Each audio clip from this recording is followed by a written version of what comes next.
are listening to WHOA Podcast, coming to you from Gainesville, Florida. Good morning, everybody, and welcome to another episode of the WHOA GNV Podcast. Man, I am so pumped about this episode for so many reasons. And it's not only because Angela is here, it's because Taylor is here too. We've been trying to connect for so long. But guys, so we have two incredible guests on the episode. We have the creator, I can't say the word creative. This is what happens early in the morning. Everybody's gonna start beating me up about my intros. We have creative director of the live storytelling organization Guts and Glory, GNV, and the director of Guts and Glory Creative Consulting, Taylor Williams. Taylor, welcome. How are you doing today? Thank you. I'm doing great. Awesome. And that's Ty, making sure that we know he's still here. And we also have Angela Renick, the founder and owner of AV Events, an amazing event planning company right here in Gainesville, Florida. Team mom to the new Scooters for Less team, and personal assistant to me, Collin Austin. And I'm sure we'll share a little bit of that. But sure Angela, thank you for coming and being on the podcast. You're welcome. You're the bestest. So we're gonna get into your origin stories in just a second, but Ty, you already made some noise over there, so what's Yeah, it's my new hype music. Hey, what'd you think of all the July husband and wife episodes? I think they're gonna be pretty awesome. I'm excited to hear them. That was cool, right? Yeah, it was so much fun. Idea. Like, I'm excited to see one, how they all came out, because I haven't watched them all back yet, but during the podcast I thought they went great. And then we got to do that again. I don't know if that becomes like a yearly thing or something, but that was pretty awesome. Good idea. It was awesome. Yeah. Just husband. Hey, do you really like working with each other? I mean, some of the questions got interesting. Exactly. So these are getting real. It was a lot of fun. But Ty, what's going on in the best of Gainesville world, my man? All sorts of stuff, man. We're gonna have a really busy July, so trying to get everything solved. I'm so glad this episode airs in August. Yeah. So, on that note, though, we're recording a Best of Gainesville podcast as well. It's a weekly podcast where we just give you like a quick update, a quick bite of what's going on each weekend. About 8 to 10 minutes long, and you can find it on iTunes at BOG Weekly or Best of Gainesville Weekly Podcast, and it's been fun. Giving the WHOA GNV a little plug each week to let them know who's on, and running that podcast separately has been kind of crazy. So the intros are hard. The intros hard? Yeah, like giving introductions, definitely. right? So what's so it's only 10 minutes long. How long is it? Yeah, 8 to 10 minutes. We're just plugging like 5 things to do over the weekend. What's the platform that you're doing it on? We're doing it on Tess, which is a local startup out of Gator Hatchery, actually, that's just moving over to a starter space. Yeah, pretty cool guys. All right, so you're doing on Tess, so a Gainesville startup to do the pod. I like that. I like that a lot. And you can find it on all the other platforms, but they're actually going to be a podcast platform where you can listen to podcasts via their app. So what are you doing right now? You're just uploading it to Instagram or Instagram TV or? A little bit of everything. So we're going to try out IGTV this week and see how it goes. Still trying to learn. I know we screwed up the times last week, but I think we now both know what they are. Yeah, podcasting is hard. It's so really cool, hard. man. Yeah. I definitely checked out the first episode that you did. So you've done 2 now or 3? Or? We did 3 yesterday. Okay. So, yeah. And that's for this upcoming weekend. So yep. Just all right, cool, man. That's awesome, dude. Yeah. Podcasting is taking off now because it's the year of the podcast. As we figure out what we're doing, what is your iPhone password? I just got handed a sticky note. It says, what is your... It is 0824. Wow. So now the whole world knows, Collin. And mine is... I'll change it tomorrow. Should we tell So, everybody? there you go. We're going to go around My new iPhone password. I know, tell their iPhone password. Or if we could just show as of the end of this face. episode, I have a new iPhone password. We just show the face, it would open it. My routing number is... Hey. Like I said before the podcast, it's a giant experiment at this point. But as we figure out what we're doing, we do more podcasts and everything else. So it's cool, man. Awesome. Yeah, the more cross collabs, the better, I think. Yeah, it's exciting. So, well, ladies, thank you so much for being here. I'm super excited to have you both on the show. And thank you. We always like to start with the origin stories and have you tell us, what you're doing and how you got here, and just a brief brief bio of yourselves. And Angela, we'll start with you. Oh, I don't know if I can ever be so brief. So brief as in how I got into event planning or how I got to know you? Let's talk about that first. All right. So I started back in high school with a photographer who thought when his second assistant didn't show up that he should call his office manager, which is what I was, to come help him. And this is when it was film, that aperture and stuff. And I was like, I don't shoot film. So I started helping him organize groups. And so that went so well that we finished everything up so well. And he was like, that was the easiest wedding I've ever shot. So I started meeting with his brides from that point forward and helping them get organized before their wedding. And he's like, you make life so much easier and I make more money. So we started that. So I started in high school. So from there, when I moved to Gainesville when I was 19, newly married, I laid low thinking I wouldn't go back into doing any of that.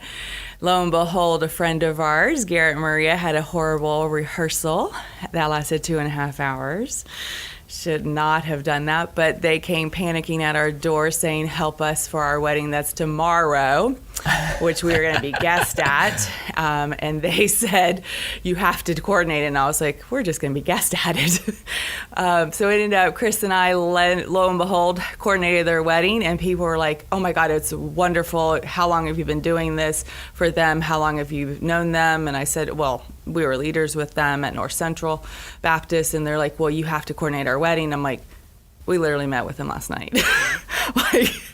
And so from there, I started doing weddings again. So I've been doing events for 25 years on and off from weekends to weekends. So not only do I do weddings, corporate, nonprofits. This is what's so fun about this for me, because I didn't even know any of that. Yeah. We know each other really well, and I didn't even know the origin of where this. So I mean, it was really an accident. I mean, you really kind of got sucked into it. Yeah, because I came to University of Florida on a scholarship, and so I have a bachelor's in microbiology and a minor in immunology because I wanted to be an orthodontist. I'm not using that. Yeah. I actually have bachelor's in religion as well and a minor in Christian counseling for children. Cool. I do use the counseling a lot with what I do for my clients. I use that on a daily basis, to be honest, and I really wanted that for me. So I have some great questions for you. Oh, later, goodness. But, this is gonna be great. But so everybody knows, because I know everybody's itching at this point to know how you became my assistant. You needed a Christian orthodontist, it sounds like. I know, because those teeth are amazing that I don't. So I received this random email. Well, first of all, I met Collin through the family church. We went to church together, so I knew of him. But I did his wedding coordination 10 years ago. Aww. And so that's when we that's really actually met. Yeah. And so back in June of 2015, yeah, because it'll be 3 years. I received this random email from him saying, I'm looking for someone who could be, it came in two different, it was one email looking for two different things. One was an assistant that had certain requirements, and then the end was it was basically, hey Angela, I need an assistant that's exactly like you. Yeah. That was the summary, because what I had done, like I'd bullet pointed, I'd wrote out a list of all the qualities that I wanted in an assistant, and then I'm like, all right, who is this person? Who is this person? Who is this person? Who is this? And the person was her. Yeah. You so just I was like, knew right yeah. away. So I messaged her. I'm like, beautiful. hey, I need a person exactly like you. Yeah. This might be weird, but I need you. Yeah. I need you. Yeah. So, and then what happened after that? And so I said, well, why don't we meet and let's talk about more so I can figure out how I can help you. And then you also talked about, we need to talk about back to school and my team and how can your company help us to get through that, because my team, it's a nut house, but we need customer service and my team needs to be taken care of and I need to be taken care of. So that's when I really realized that because that was June of 15, right? Yeah. And was it? Yeah.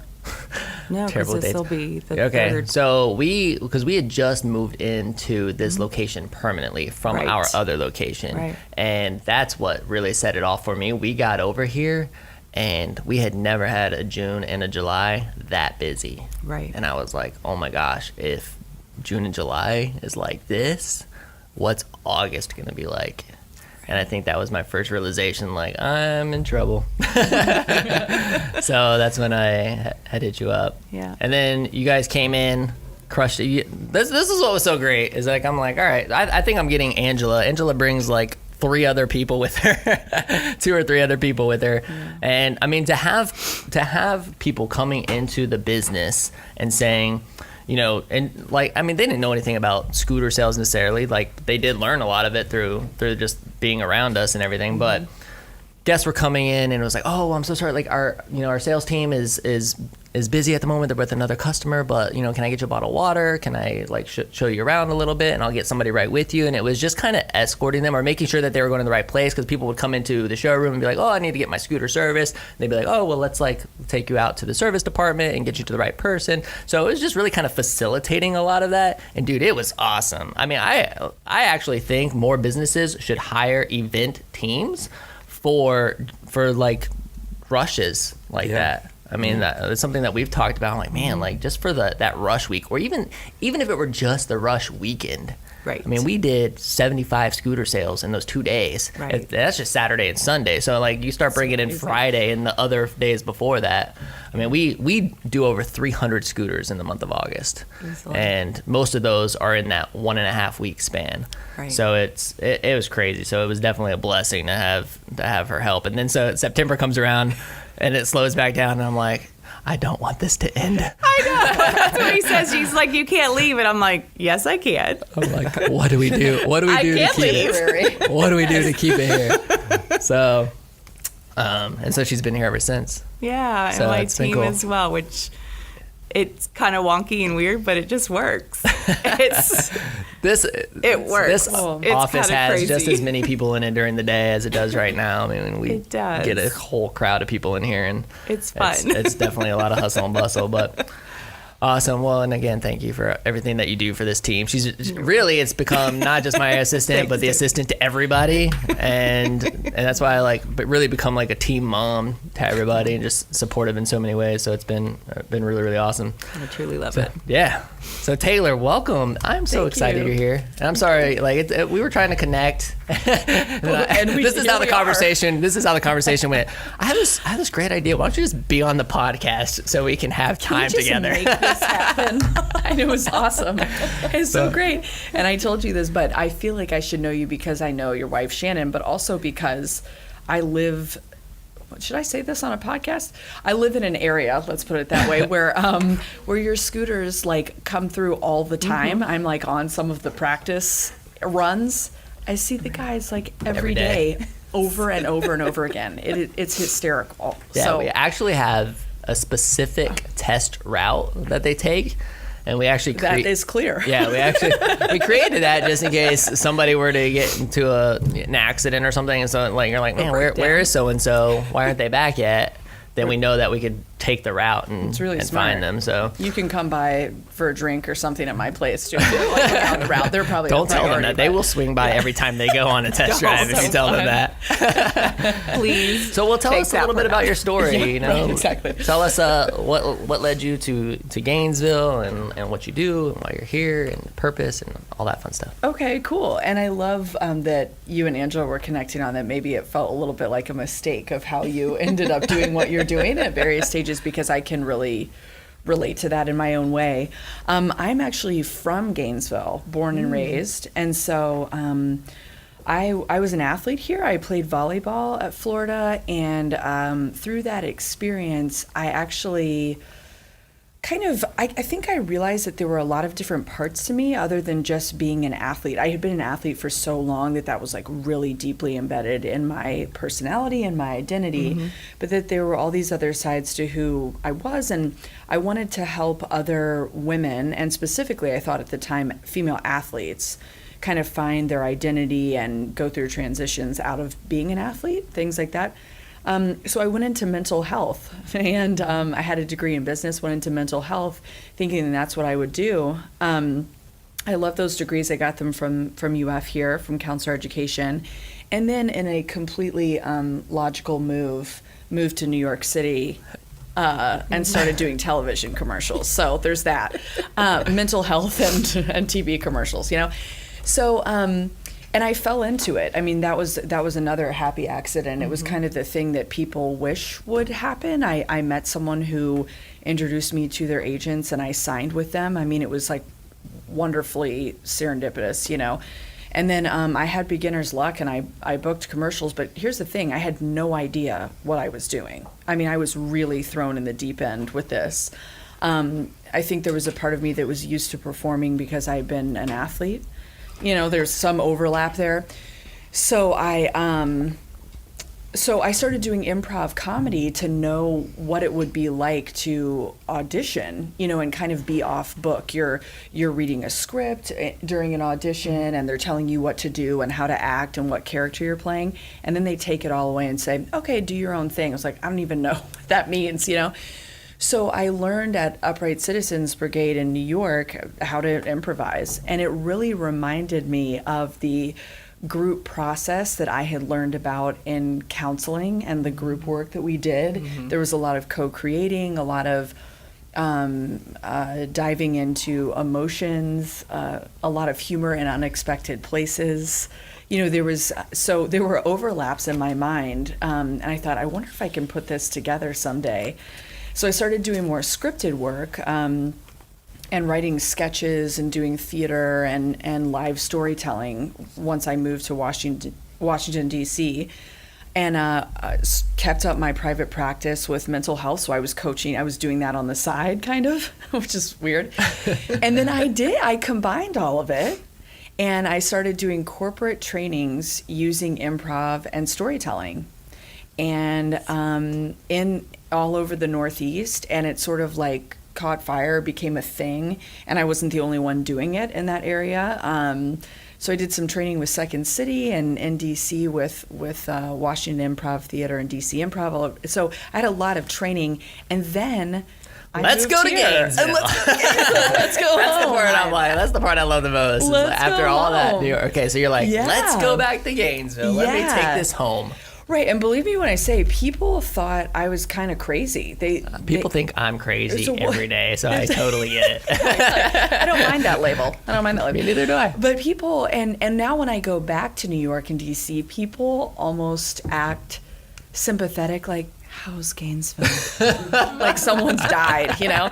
And I'm like, it's great, you guys. You have no idea. And people in Gainesville have no idea how cool Gainesville is, which is, I think, a lot of the mission that these podcasts and you know, tie like a ton of what you do, right? Is like, Gainesville is really amazing. And so I wanted to be a part of that. Part of the reason I moved back is because I was about to have my second child and my family is still here. So motivated by family stuff. Right. And then I got my business off the ground here, and now I still do corporate trainings. I do public workshops, but we also produce live storytelling shows. The goal in the beginning was to do shows quarterly, and by the end of this year, we will have done 21 shows in 20 months. Wow. Say that one more time. What was it? 21 shows in 20 months, and maybe 22. We'll have to see if that last one works out. But So people still think I'm crazy, but I'm having a ton of fun with it, and Gainesville is being so responsive to it that we do our own traditional Guts and Glory GNV shows. We usually do them at the Woolly, but now we're getting commissioned to do shows for causes and businesses and things like that. It's really fun. Thank you. That's fabulous. It's really cool. I feel so lucky to be doing this wild, nutty thing that I thought I would be doing when I was a novice in comedy, like 10 years ago.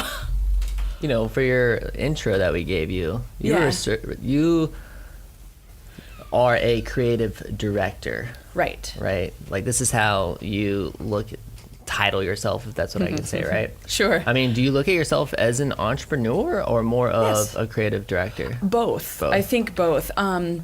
Because every time I use we, I mean we as far as I have storytellers, I have amazing volunteers who have like never left my side, you know, things like that. It's sort of me like saying that this is a thing and it became a thing, you know? So I do consider myself an entrepreneur. I'm very grateful for the training that I had in business. And also my dad was a small business owner. My mom has been super helpful on the business side. She has a different, like a creative mind on the business side. And my dad is very practical.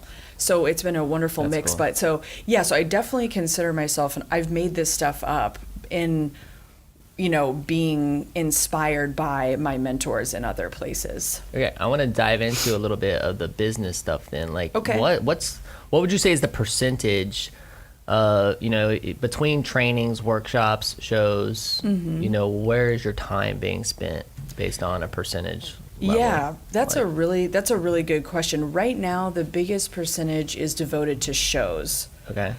Partly because Like half, more than half, like more than half. Really? I would say probably 70%. Wow, Something okay. like that. Yeah. So shows are kind of like our bread and butter right now. That's neat. It is. Yeah. They're so fun. I love doing them, and I think I'm coming to own just recently. Coming to really own the fact that people ask me all the time if I use like my counseling degrees in the show. I absolutely do. I think sometimes people come to me with stories and they don't realize how much they're working through. I will be eternally grateful for that training as well. I mean, sometimes people get on stage and they're like, "Oh, now I realize how heavy this is," or that this funny story has more meaning to it than I knew. And, you know, we work through that together. So so it takes more work than just the performance value. But I think I'm coming to own more. This is also entertainment. These are performances. We help people polish real stories about their lives versus just go up there and say whatever. So it's a craft. So I do have to, I am a director of these shows. Is you know? it That's cool. venting?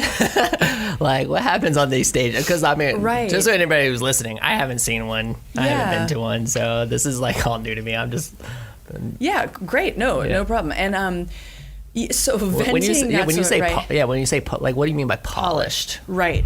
So I would say that we really try to help people understand that we don't host an open mic format. Okay. It's not stand up. It's not ranting. It's not a Sermon on the Mount, you know, like whatever. But that people pitch stories to us on a given theme. Gotcha. And we build a cast around that theme and around the story pitches, and then we literally help people build out their own story. So while they're the, you know, master of their own domain and they know that their story, it's their life, but then we say, hey, what are some of the details here? How did this make you feel? You know, why did this person say this? What did that result in? You know, and help them draw out like the meaning and the relevant details. And so the story gets crafted into an 8-minute, really concise, fun, energetic story that they then perform. So it's performance art, but it's all real. And so it's different than going up there and just going willy-nilly and saying whatever. So this is like The Moth, or if anyone has heard like The Moth, or like a staged This American Life, more of podcast form, but that's what we do. And do you do them all over? Sorry, No, that's you're your right. question. Where are you finding the people that want to participate in storytelling? Were you reaching out at the start, or is people now pitching you all sorts of crazy stuff or cool stuff or whatever? Because it Crazy keeps on and cool are both true. Well, it keeps on developing. You said 21 shows in 20 months, and now I'm starting to see different types of shows, and Right. it's expanding kind of what you guys are doing for the community.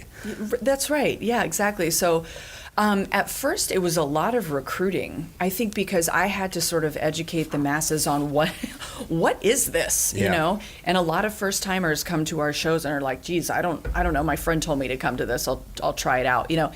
So at first we were doing a lot of recruiting, but now a lot of people who come and see a show decide they want to challenge themselves to do it. That's So cool. a lot of the people we work with are terrified to be doing it, which I think is an amazing.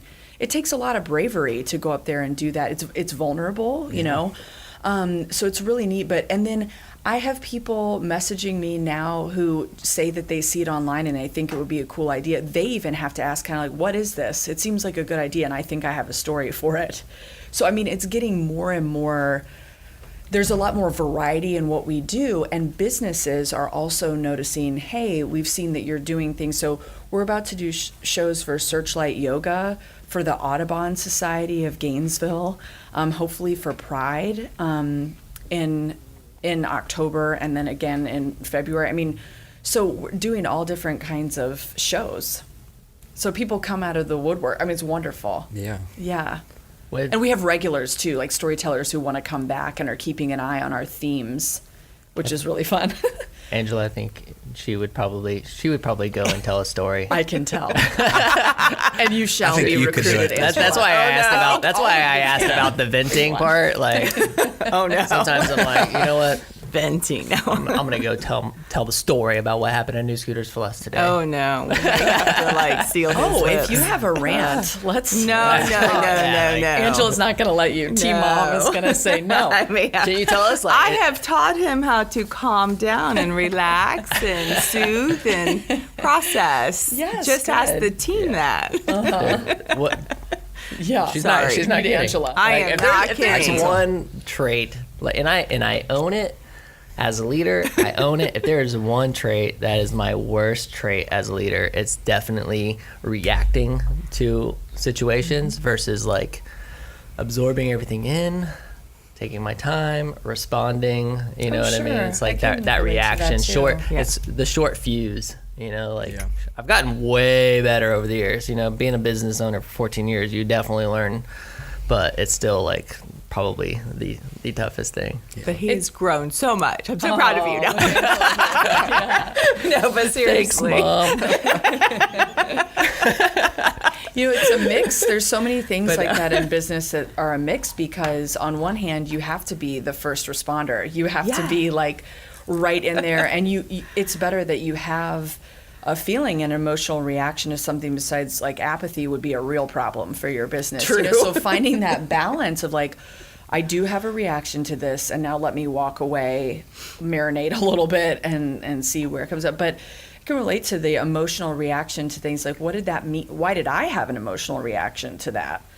And where did that come from, you know? Yeah, imagine your team coming to you and saying, "Hey, Collin, Daniel just got hit by a car on a scooter," and you're like, I used to react so differently to that. Yes. And then the next day, "Hey, Collin, Alvin just got hit up by a car on a scooter. Or not a car, he slipped, right? Yes. Alvin just slipped on the road," and I'm like, The dang. next, is that a real Like, story? The real next- story. Yes. Back to back days. I mean, so you can understand when sometimes you react to situations versus respond. But I actually did really well in Did those very situations. good. So- I had to be like, But let's I'm just calling say, with bad news, but this one's really serious. Like There's- worse than the one Yeah. day before. there's a lot of crazy stories in my life. Yeah, we'll talk. Yeah. Lots of breathing hey, exercises. Can you share a story with us, or like somebody who just like really stood out? Has there ever been that one story that just like wowed you? Oh, there's honestly a lot. I mean, lot, I yeah. have a special place in my heart for all of the storytellers because of the gravity of what they're telling. And we have different styles of shows, which is an important thing to know too. Most of our our shows have an upbeat kind of style, but sometimes things get pretty serious. One thing that comes to mind when you ask me that question is, there's sort of this magical moment. It was our third show. I think it was a year ago. It was in June. And Gail Johnson, who is now a leader of our city, right? Mm-hmm. She told a story with us, and she was terrified. She was terrified.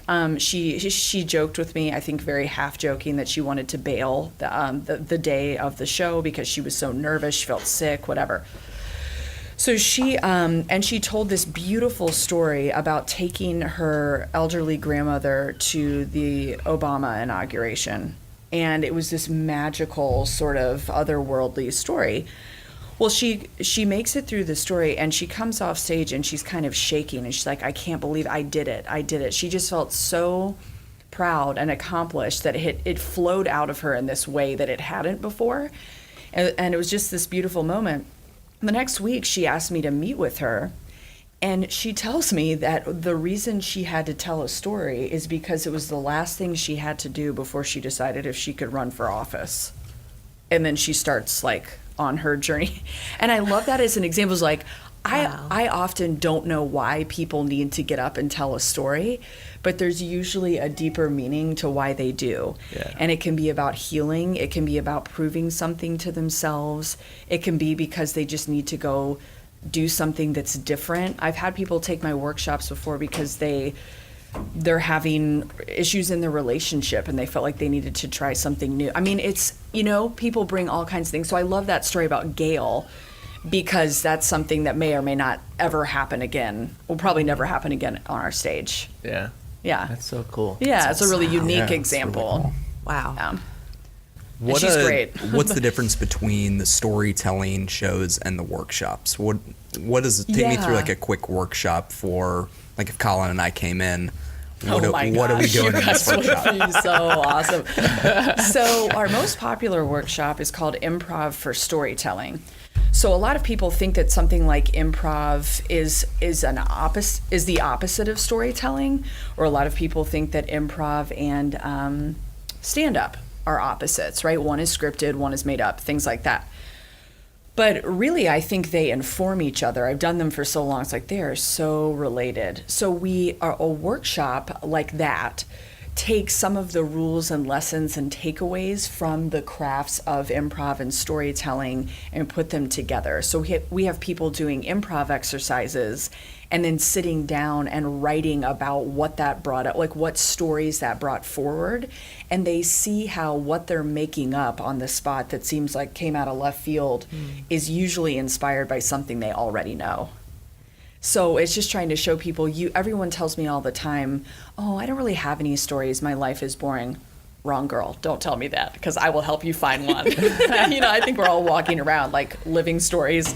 So anyway, it's to help people find those stories that they believe aren't there and then fine tune them to make them something that is real and salient that they can walk away and work on and potentially put it on our stage. Dang, very cool. Yeah, and I feel like that can attribute itself to real life situations too. Absolutely. I teach golf a couple times a week, do a full day of teaching, and sometimes I'm working with a kid or a pro or someone else, and I'm telling stories of how to do things, and a lot of it's improv work to see like what makes them tick, how they think, what's going on, and I'll find something back, from a long time ago that I think about and works for them, and then I use that story again and again and again, and Beautiful. it keeps kind of building how I do things in that world, but also kind of in just collaborating with people and meeting new people.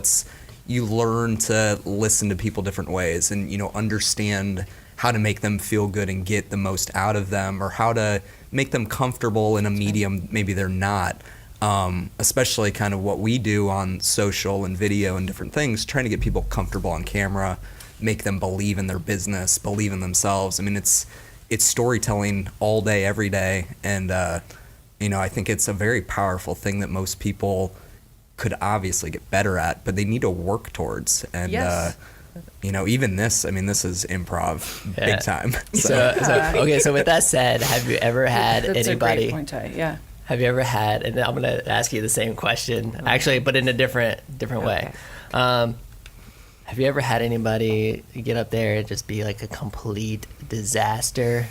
And then you're just like, you had to pull them off, or you had to or soothe them and be like, it's okay. Like, has there any, in your mind, has there ever been one of those moments you're like, oh my gosh, what do I do?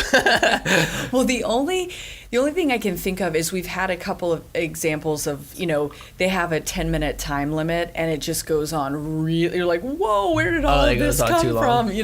And so what's tough about that position, that's a hard position to be in, as the director, because you want to give someone the space that they need, but also because they are polished and they're given a time span, and we have timed them and we have practiced it and we have rehearsed. It can be very frustrating for me. So when you're talking about having those gut reactions, and I'm like, what is going on? I just have to sort of chill and know that they're going to get to the end. But that's the thing that's hardest. There have been a couple of situations where people have had more of that emotional reaction that they're not expecting. They didn't have it in practice. Right. They didn't have it themselves. And working, and it's never a disaster, but it's just a moment where I'm seeing it happen. I have a pretty high intuition, and I can feel it happening. And we have to do some patchwork after and that's okay. I consider that part of my job. So it's not a disaster, but that can be really difficult when it's unexpected. Yep. You know. All right, so let's bring this into the wedding planning. I was now, going to okay? say, this is I'm Angela's sure I job. knew that Because- this is coming. I don't know what form Speaking the of question's which. coming in. Well, but I'm gonna be straight up with Angela. When I knew that you were gonna be on the podcast, Oh, gosh. I'm like, hey You just- team, what questions oh no! would you want to get answered that you have never had answered before? So I Did you pulled- really? Yeah, I did. Oh gosh! So, oh but man! this is related, right? Everybody wants to know the worst Bridezilla moment you've had. Like, what's been? I have like, one. The disaster I have of one. a wedding. So did not know that my bride was bipolar until she got to the reception, and she stood up on Taylor's her face right now. her table and she demanded that she speak to the caterer because she said the food was all wrong. And I was like, it's not wrong, I promise you. And she's like, I want to speak to the caterer right now, and the band's too soft. And I'm like, it is not, and I am not bringing out the caterer until you step down and you sit down. And she just stood there, and the groom is sitting down and just shoveling in his food. And I'm like, oh my God, he's probably thinking, how fast can I annul the marriage? And she was just out. And I was like, oh my gosh. And so, some of you know that I have a child that has, some mental issues. So we have gone through counseling for many years. So I definitely knew how to handle. And I had no idea that she had mental. And her family is just like over there eating, chilling out. And I'm like very calmly speaking. And I'm like, so until you sit down, I am not bringing him out. And she was like, I help her down. I said, now when you sit down, I'll bring him. And so the caterer's like, I am not coming out to speak to her.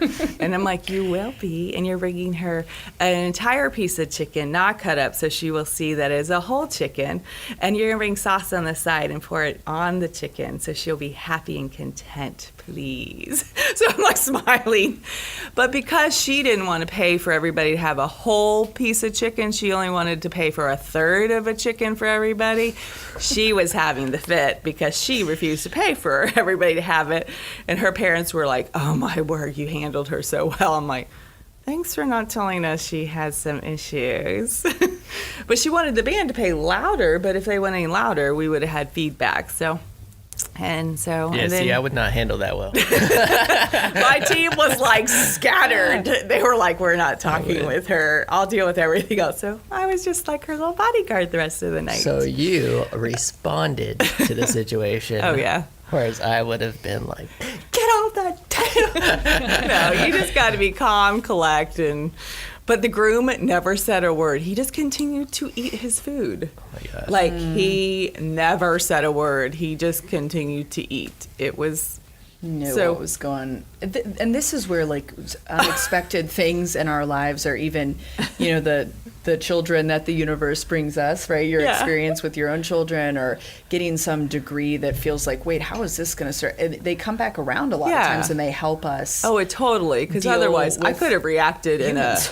horrible way, which Right. would have turned my career disastrous. Right, the whole thing. Yeah. And was everything okay in the end? Oh, perfect. Yes. Like, they left and totally she was happy and content, and yeah, I got a huge bonus in the end. Like, Dang. huge. And some whole chickens, maybe. They were left over. Yeah. It's not to life. The guests were like, good. wow, you handled her. Parents were like thrilled. I was like, okay. So on the opposite side of that, what's been like the greatest? Is there one that just stands out above all others? You have to say Collins. Oh, no. No, I mean- honestly, I think for like my me, wedding was awesome. we had a lot of fun. I think for me in general, I enjoy the relationships that I build with my clients. Like, my goal is that I really want to get to know our clients, so then like afterwards that we stay in touch with them, and that my goal is I don't want to just do their event. I really want to build relationships with them. Yeah. And so that it's long term, that afterwards, like that when we see them afterwards, like that that there's still good vibes, that like we have connections. Like, I mean, I was just talking to a bride that we did their wedding 6 years ago. Like, we still stay in touch. Like, they text me, they connect with me. Like, they still reach out to me when they're having something or doing something. They're like, I think you might know somebody to connect me about this issue. It has nothing to do with an event, but I think you'll know somebody who can connect me. And that's what I want. And so I really enjoy that too. It's like that moment when somebody emails and says, I need a personal assistant exactly like you. Yeah, you know how You that's never know. Well, did you ever think that being a personal assistant would ever be part of your portfolio, if you will? Never, ever. Never. Like, when I read that, I was like, really? So this sounds... Maybe I could, I don't know, let's just meet and talk about it. And I mean, you know where my belief is as a Christian. And I was like, why couldn't it? Like, I mean, like, I had a brick and mortar for many years in Hale Plantation. And like, our clients, you know, nowadays are so busy, they don't come to us. Like, they don't get out of their office. They can't come to us. We have to go to them. And so many of them are just like, we'll talk over the phone or talk on email, or like, you know, we can do Skype or something. Like, they don't come. We have to go to them, or we'll just do everything on email. So it's like so rare that like we actually, I want to meet. Like, it's actually in our contract. Like, we require you to meet with us face to face for 3 times. Like, I need to know who you are. Like, I can't do an event to the level we want unless I meet with you. Because in an event and it reacts and something can and may occur, like, I can't make the best decision and my team for you on your behalf if we don't know who you are and like what you would want us to do. Like, I know what I would do for me, but the point is that you hired a V Events, and I need to know what you would want us to do on your behalf. And so the whole point of that is that if I know you face to face, I learn what you would want. And so, you know, we have a team. And so, you know, it's not just me running the show. You know, we have 2 other lead planners. And so as we meet with you face to face, and whoever the lead is, they got to learn your personality and the way you would want us to handle for you. And an email doesn't explain it. A text doesn't explain it. A call doesn't. Like, so that's part of why the contract says there's 3 face-to-face meetings. And so, but the brick and mortar was great, but all that overhead was ridiculous. Yeah. And so we stopped. So many people, since we've established our relationship, have asked me about having a personal assistant. You know, so it comes up a lot as a topic, you know, like, how's that working out for you? Like, what would you change? Yada, yada, yada. Like, all this stuff comes up. And so, like, my hack, for any business people that are listening, my hack for finding the right personal assistant is hiring an event planner. That's what I tell them. I'm like, dude, I'm not kidding. I guess it really comes down to who the entrepreneur is, because for me, like, I'm not the most organized. Like, I'm really organized, but I'm not the most organized person in the world. I, from a cultural standpoint, completely understand the value of making sure that people get celebrated. Like, when it comes to wins in the business, and we win a lot, like, you know, like, there's a lot of good things that happen here. I'm on to the next thing. I'm like, next goal, next goal, next goal. In fact, like, it was crazy because we had set a goal one year for August, and we like blew it out. As soon as we hit it halfway through August, like, I upped the goal another 50 units. And you know what I mean? I kept pressing and kept pressing and kept pressing. And the rest of the team was like, whoa, we hit the goal. Can't we just celebrate for a minute? You know, and I've never been that person. I've always been like going, but having somebody who is aware of that and making sure that, you know, we have cheers to 5 years hanging back here in the, you know, like, that was Mike's 5-year anniversary. I mean, it means a lot to me as well, but the execution of it is the part that I'm terrible at. Like, I want to make sure that our team members get celebrated, whether it's their birthday, their company anniversaries, you know, anything that's special happening in their life. Like, I want to make sure that it gets celebrated, but I'm terrible at the execution. I'll be like, dang, it's Mike's anniversary tomorrow. You know what I mean? And not having something for him, or like trying to rush to get something put together. Whereas having somebody who is on top of it, who can look at the calendar, see these things, plan for them, make sure that like I know about them and keep on me about them, it's just awesome. So if you're not great at being organized, you know, 'cause event planners, they have that mentality of check it off the list. get it done, get it done, get it done, get it done, get it done, get it done, get it done. You know, and like there's so much value in that for me because I need, you know, I think a lot of times as an entrepreneur, you're very visionary.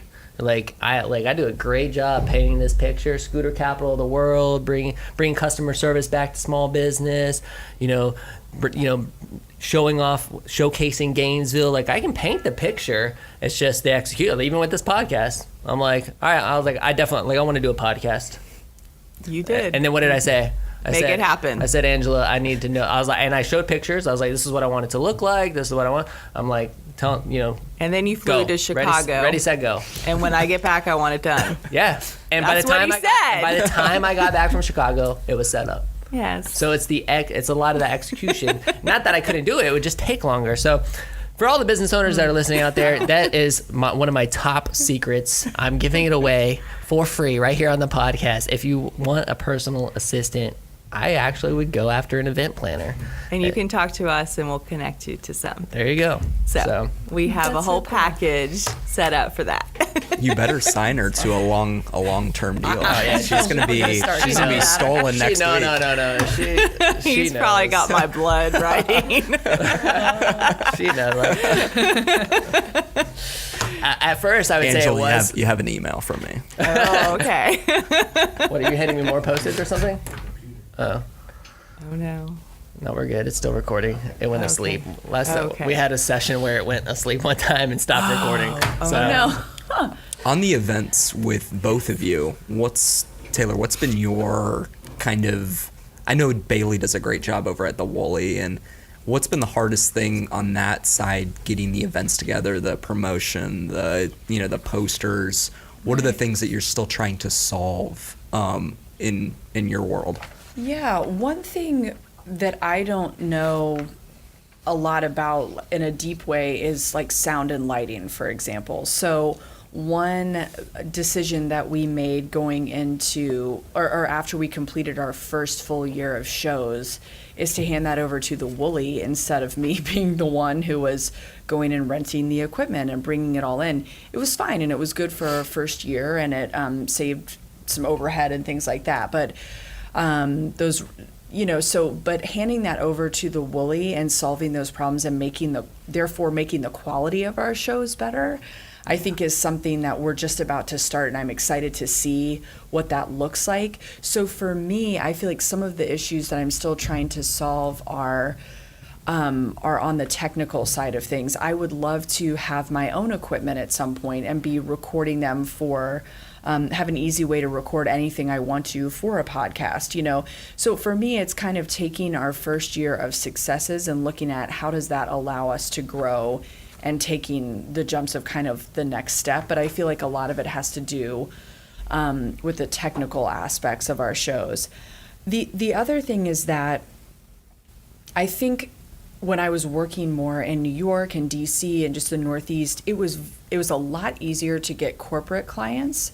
So another thing I'm working on in this like second bigger year of business is in terms of doing our team facilitations, is really taking that to the next level too. So that may not be for our shows and events, but kind of taking that to the next level as well. I love the work that I've done here in Gainesville. Exactech is one of my favorite all-time clients. I mean, they're just wonderful people to work with and for. So I want to be doing more of that here. Yeah. Very cool. Thanks for asking. Yeah. Yeah, and what besides the WHOA, what other venues or maybe you are looking forward to performing at or hosting at? Or is there anywhere that kind of you're waiting to have a big enough show or something at the Hippodrome? Where do you see it kind of building? Right, that's a great question. So we've also done a lot of shows at Cypress and Grove, which is its own kind of style or feel of show, I guess. The other place is the Florida Museum.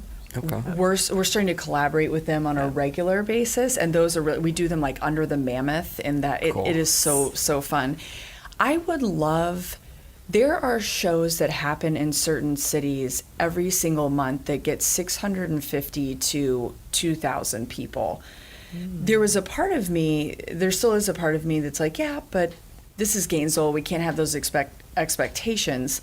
I think that if it keeps growing, we have about 150 people at most shows, which Dang. I think is great, that's right? great. A small show for us, a more intimate show might be like 85 or something like that. And that's still a beautiful, loud crowd, But I would love it if we had the problem of like, oh boy, we sold 500 tickets. What are we going to do? Yeah. And I don't know. I don't know what's possible, but it would be great to have shows at the Hippodrome or find ourselves, we need the Performing Arts Center. I mean, that's like really big kind of dreamy stuff, but I don't know. I mean, and smaller towns do that kind of stuff. Yeah. So we'll see. I love what I do, so we'll see. I don't Very know. cool. Solve those problems as they come across your plate, right? Yeah, and just more people keep asking for them. Where's so. the majority of your revenue coming from? Is it from ticket sales to the actual events? Yes. Or, okay. Ticket sales, and then we do our public workshops, but those are kind of smaller, and then Okay. the corporate work that I do. And I also, I don't think I've mentioned this, I work with athletic teams too. So, we have the golf and volleyball thing. Yep. And so there's so many settings that I feel that my work can be used in. And one of them, having been part of a competitive team, is I work with athletic teams at UF, and NC State women's volleyball is one of my consistent clients. I worked with them 3 times last year. And so that's a really fun part to work with, like young elite athletes is really cool, and see their team dynamics come out in a different way, but kind of in the same way that they do within the corporate setting. There are a lot of overlaps there. Absolutely. It's fun. Kind of related to a question that he asked. I mean, in terms of, I'm looking more at like the greater vision. Yeah. Like where do you see this 10 years from now? 20 years, like what does this grow into? Oh, right. Oh, that's so fun to dream about that. I hope that consistency stays. And the crowds grow, and that more people keep coming out of the woodworks to do stories. And I hope that people find the deeper meaning in it, that it has a way of being fun and an outlet and kind of cathartic for them. I would love if we were doing this in other cities. There's a chance that early next year we might have a Guts and Glory STA in St. Augustine, which would be really fun. That'd be cool. Yeah. I had a friend recently say that he thinks I should get in the scene in Orlando. I think Jacksonville would be open to it. So I don't know if it becomes something that we do in different cities. I would love to have a really active podcast. We actually I have a meeting about it today, but we're likely launching in a couple of weeks a collaborative podcast with WUFT. They asked us to come in there and do some work with them. So that's really exciting. I would love for that to grow. And also on sort of the business side of it, to be doing more trainings to show people why story and improvisation can be so helpful, really hitting on some of the reasons that you did earlier, Ty, of connecting with people, listening more deeply.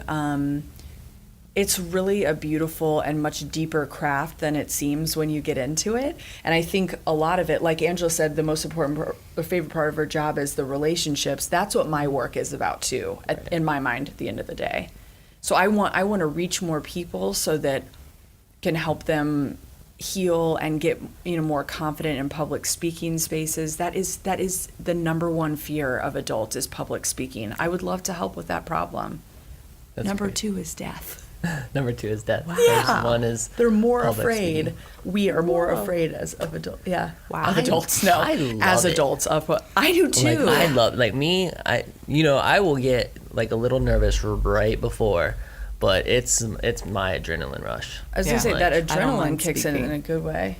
Yeah. Yeah. And you seem so comfortable. And this is Yeah. what I work with a lot of people who say, I seem okay and I can do it in the place where I'm supposed to do it, maybe.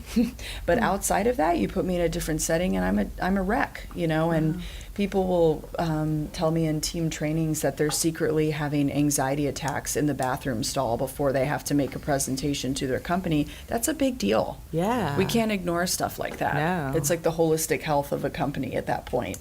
So that's what I would love to be helping with Yeah. more. I used to despise it or hate it or not look forward to it, and coaching, or I coached basketball and golf, and just that sort of thing was kind of my improv into it. And I'm like, I'm good at this. I can teach people and I can connect. What's the difference between 1, 3, 5, 10, now 100? It doesn't matter. Right. And it's the same thing. You got to kind of get in the door, work on it, and get better at it. Because once you're better at it, you have the confidence. Then you're fine. Yeah, it's like reps of anything. Exactly. Right? Exactly. And I think that's like, especially with the work you're doing with teams, being able to tell your teammates or connect with them while things are going bad is so much more important than when it's going good. And same thing in a business is being upfront and transparent and figuring it out today, not in a month.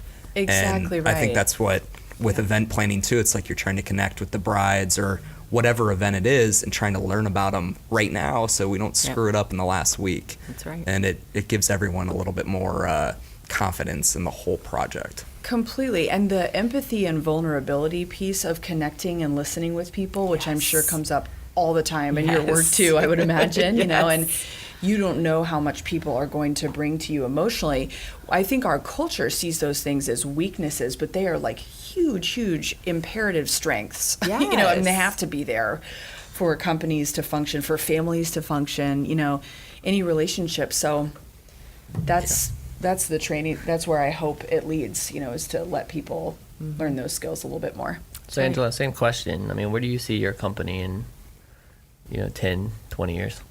Well, we added on to our team this year, Miranda, full-time as a planner. So I love that, I think that one thing that planners, a lot of them is just one-man shows. So our team has grown over the last 2 years by adding planners. And we also have part-time coordinators. So I want to continue to grow. We're also looking at expanding into, as Stephanie has agreed to stay on for another 6 months, which is good. She wants to grow. So as she gets ready to expand and move on, we're going to look at her taking and franchising of the events. So we're looking at doing that because she really loves working with us. And so I never thought about that. I have definitely done the partnership thing. I don't know that I want to do that part. So we're going to see what that brings. I do know that, for us, it's different that it's a team, the event planning part, that no event has less than 3 people at an event. And so we want to make sure that we take care of our clients. We love what we're doing and that we want to just, really overdo everything we do and bring a level of excellency and, cast that vision that we're here to serve them and love what we do. Awesome. That's great. We're starting to do this Gainesville wrap up, which is just like a few questions. Like, now here's the thing, like we've intended for these to be very short answer questions. And then we always seem to dive deeper. So like on the previous episodes, I apologize for that. Now before we get to those, I shorten, I don't know if I shortened them up. This is what I have.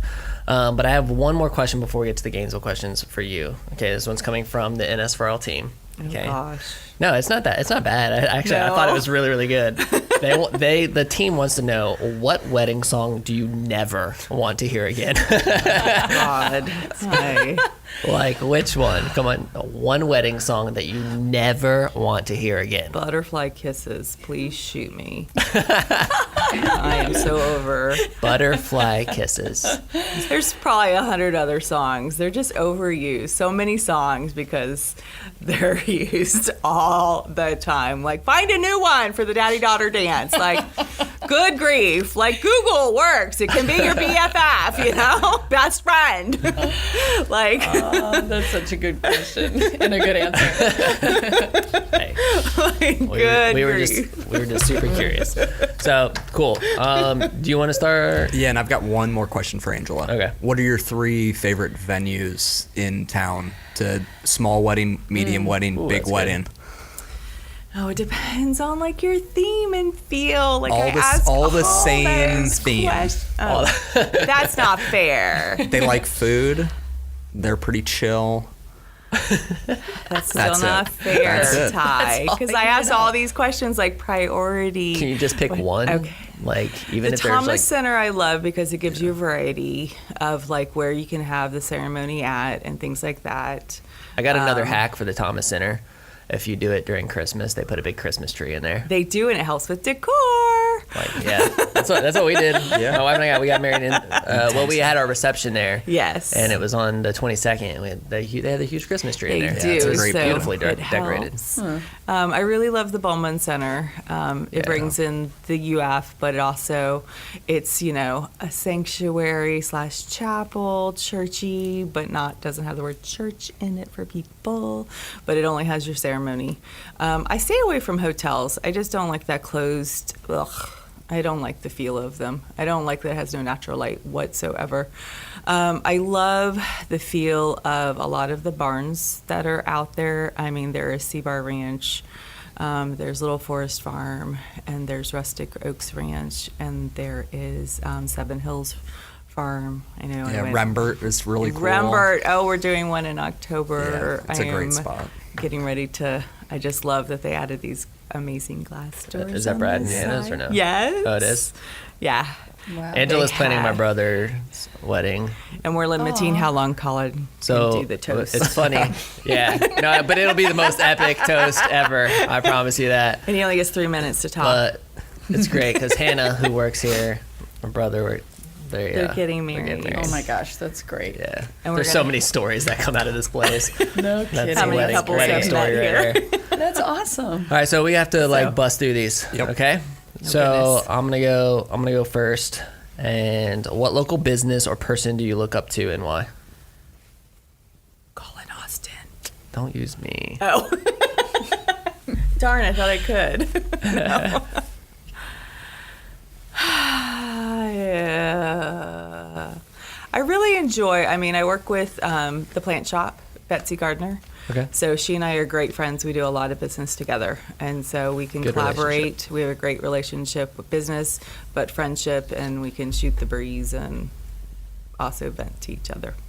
Cool. Taylor. I work with two guys and collaborate with it, Brandon Telg and Bill Bryson, who are doing a lot of stuff in the story scene, but they do so many other projects in Gainesville that people don't know they're tied to.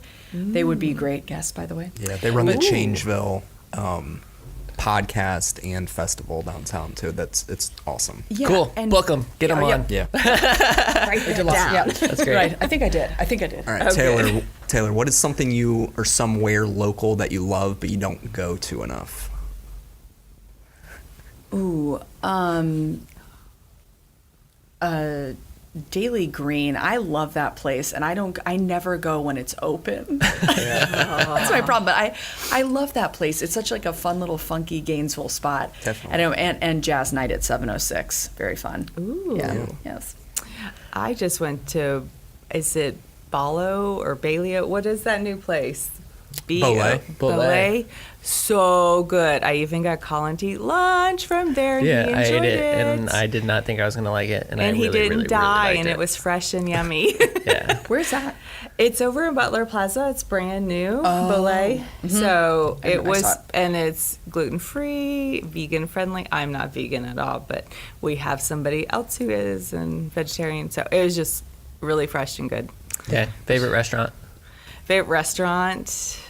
Oh gosh, I don't eat out a lot. My husband is an amazing cook, so I don't have to eat out a lot. Okay. If you were though, where are you gonna go? I don't know. I like Fellagio's in Newberry. Okay. Okay. The I- top, hands Top, down. yeah. All Gosh, the day, top. every day. What is your favorite local beer? Oh, I like Swamp Head. I Which like one in particular one? particular? I like the pale ale. I like blonds. Okay. I like the white one. The Sorry. Wild Night. I'm sorry. I like That's just okay. I like beer. I don't do wines. I know, totally am not. I like beer. As long as it's beer and it's light, I'm good. Totally. Taylor, do you Yeah, drink and beer? I'm not as much of a beer person, so when I do, I love the Vega Blonde from First Mag. Yeah. Yeah, that's my go-to. Cool. And last question. If the WHOA GNV podcast could help you build a relationship with one new person, who would it be? Oh gosh. That's a tough question. Yeah. That's why these are never short Like answer someone questions. who maybe has been a guest before, or someone in town that you don't know, or you kind of someone we can help connect you with, maybe. Infotech. Because Infotech. I heard Tara Blythe speak recently at Exactech's Development Day. She blew me away. And I'm in contact I've got with her. you on She's Infotech. wonderful. Okay, she's also someone I look up to business wise in our community. She's great, and like with one or two interactions, she's that impressive. Cool. Well, and I would say Exact Tech, because I've been trying to get in the door with them for events for many years, and I had a contact, and she left the Hilton, and I haven't been able to get back into Exact Tech. So They're Well, let me wonderful. introduce you to Taylor over here. I know. Who knows that? Who brought them up? Yeah, that can happen. So you guys I got you. And then finally, just let us know, like, where can Gainesville, the world, find you? Websites, social media, that kind of thing. Well, I'm excited to announce our new website is coming out. So we have a current one that is 3 years old, and we're launching our brand new one. So it is avevents.com, and it goes live this weekend. Cool. So we're very excited. And you can also find us on all the social media, Instagram at avevents, Facebook, Snapchat as well. Cool. And Do Snapchat, Facebook. I didn't do that. Oh, and LinkedIn is under my name, Angela Renick. So thanks to Collin showing me that new tip. You got it. I see you help each other. That's cool. We do, because he's the social media guru, not myself. It's a good relationship then. It is. And we're Guts and Glory GNV everywhere. Facebook, just online, Instagram, all of it. Awesome. Yeah. Ladies, thank you so much for being here, being on the show. It's super, super awesome. Thank you, If it's you have fun. a few minutes, I'd Thank like you. to do a little side hustle segment, which is like Q&A after the show. If you have a few minutes, we can do that. Just a couple more questions, because I had a couple questions that didn't get answered. I don't know if you did, but we like to make sure that they still get answered. And that's it. Everybody, thank you so much for listening, and we will see you next time. 3, 2, 1. Everybody say bye. Bye. See you.